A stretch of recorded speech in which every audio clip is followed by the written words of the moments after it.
Kami po'y nagpapasalamat at nandiyan kayo. Pero atin po munang iantala ang ating pagpapahayag tungkol sa Iglesia ni Cristo dahil may breaking news po kapapasok lang. Makukuha ba natin to? Breaking news, guys. Kapapasok lang. No? Ito po.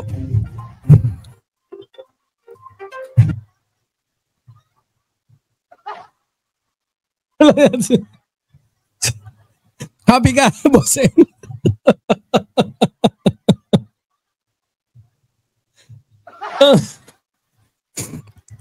Grabe, hindi ka.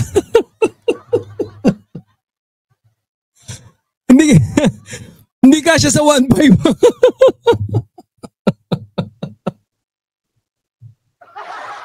Pwede mo ba i-cut yun?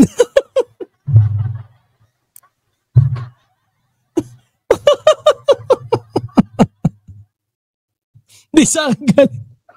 Sa kanino ba?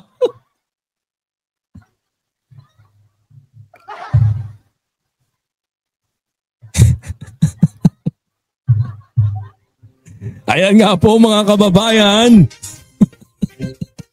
Ang ating breaking news.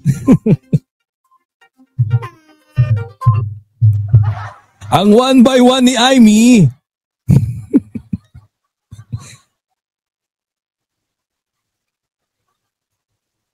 Kalahating buwan lang no?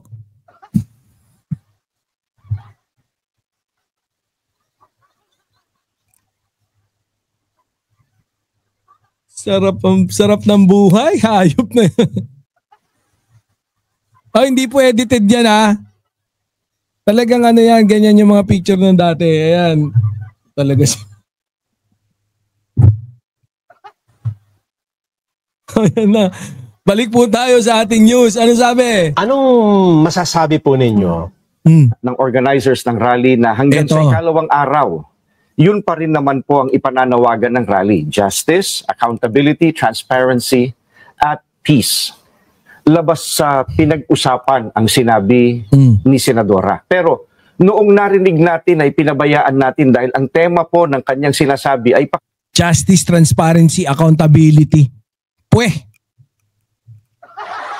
Tigilan nyo nga kami. Ito nga si Marcoleta ni hindi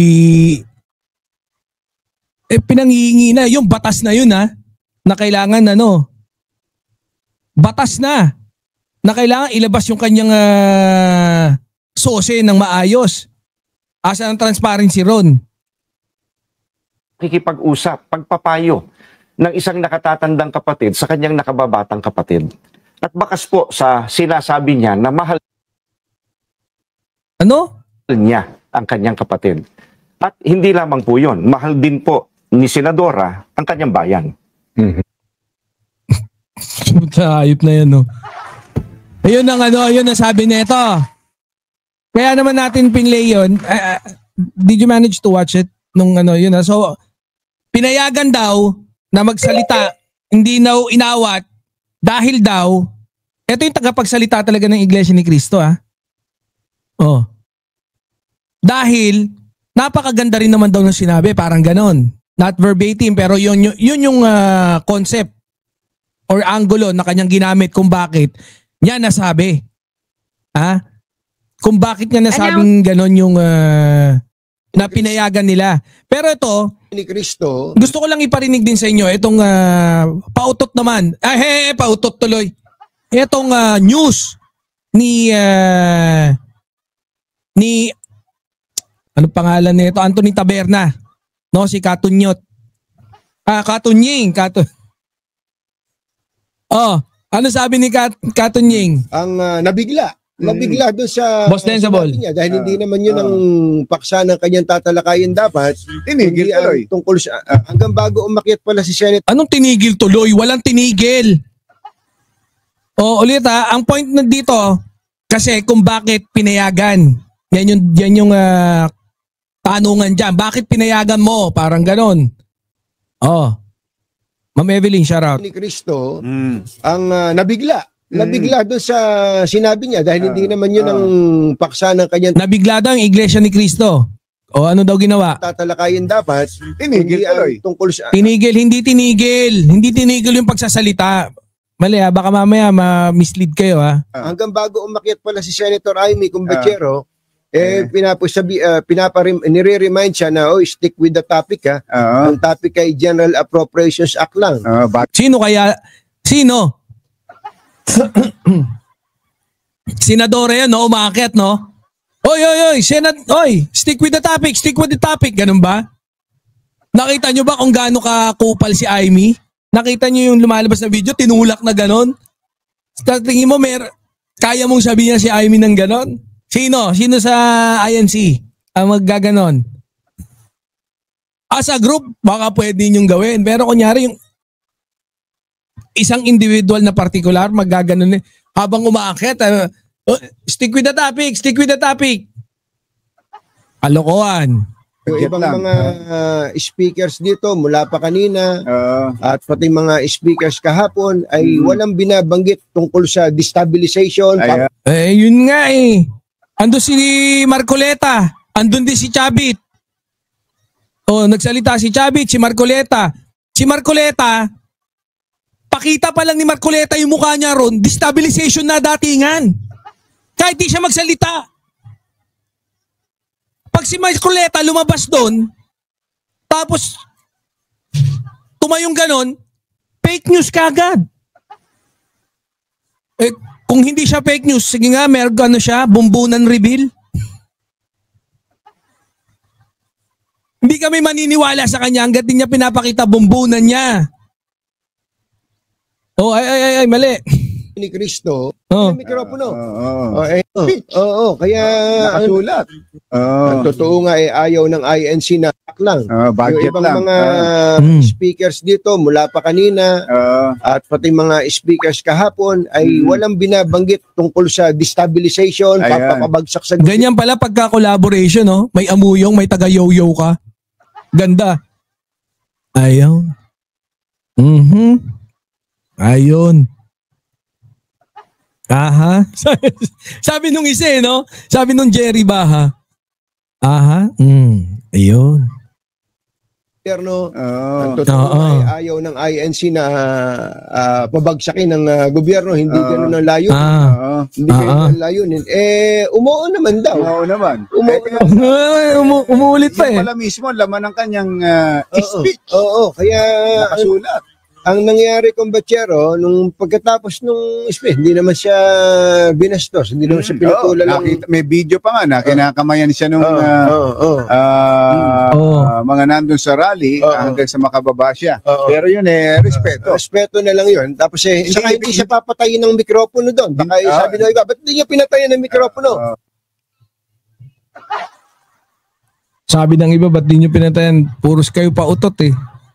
Kung talagang sa tingin nyo, hindi dahil sabi ng speaker nyo, tama daw yung sinabi, okay lang.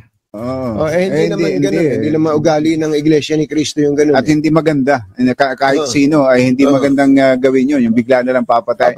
Inimbita mo para magsalita, tapos papatayin. Tapos papatayin yung mikropono. Ang nangyayari... Yung sasot to, pinaparinggan ko. Sasot, pinatay ng mic. Sa bagay, si Alin Cayetano rin eh. Pinatay ng mic ni Trillanes. Pagkatapos nun, ay baklas na, uwian na. Uwian na. Kasi baka biglang yung ibang na-agitate doon, gamitin pa yung mapayapang pagtitipon, inumpisang mapayapa. Napakaganda naman nung, kita nyo naman, napakalinis nung Bakit naman? Ba't parang magkaiba kayo na sinasabi? So, pinatigil dahil doon? Ang ganda nga daw ng sinabi.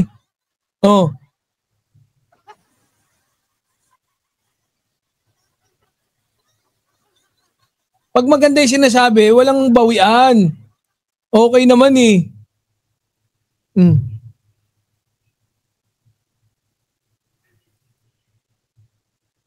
Ba't lumipat?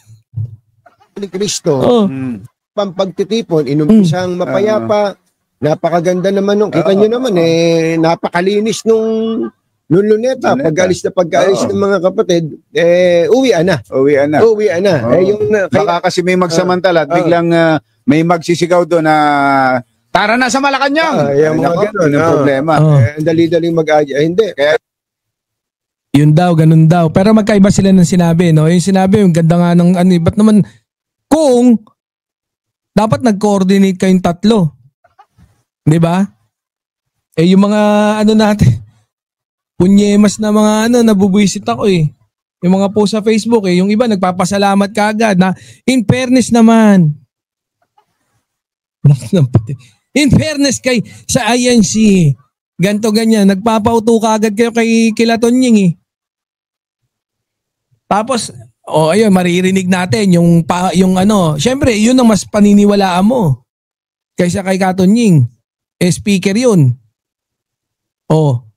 Okay lang daw na magsalita.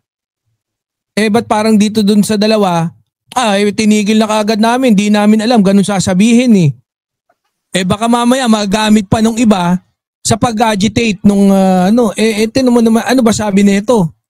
Announce. Ano ba sabi nitong isa? Anong masasabi natin ay pinabayaan natin dahil ang tema po ng kanyang sinasabi ay pakikipag-usap, pagpapayo ng isang nakatatandang kapatid sa kanyang nakababatang kapatid. At bakas po sa sinasabi niya na mahal niya ang kanyang kapatid. At hindi lamang po yun, mahal din po ni Senadora ang kanyang bayan. Hindi ganyan magmahalan magkakapatid. Ang mga magkakapatid hindi magpapahiyaan. Hindi ko alam kung paano paninindigan yung mga Iglesia ni Cristo. Nagulat ako Sa totoo lang na medyo nawindang ako Sabi ko, God damn it, what's happening? Ano to religious group to Ang tinuturo kung paano magmahal ng isang kapatid, ganun Wala akong wala naman akong alam Wala akong masyadong alam yung kung paano magmahal yung magmahala ng Iglesia ni Cristo. Ayoko rin mag-comment. Hindi ko sasabihin na yung si Eduardo Manalo may kaaway na kapatid o bla bla bla. Wala akong Kung yan maganda sa kanila, sana wag ganyan ang mga Pilipino. Yun lang ang akin Kung sa kanila feeling nila maganda yan para sa yung mga magkakapatid, ganyan magmahalan. Naloko na ang Pilipinas. kung ako pag hihingan nyo ng payo, nako, sasabihin ko, wag ako hingin nyo ng payo, hindi maganda sasabihin ko. Pero para sabihin na ganyan, mali. Isang malaking pagkakamali, para ganyan yung sabihin natin.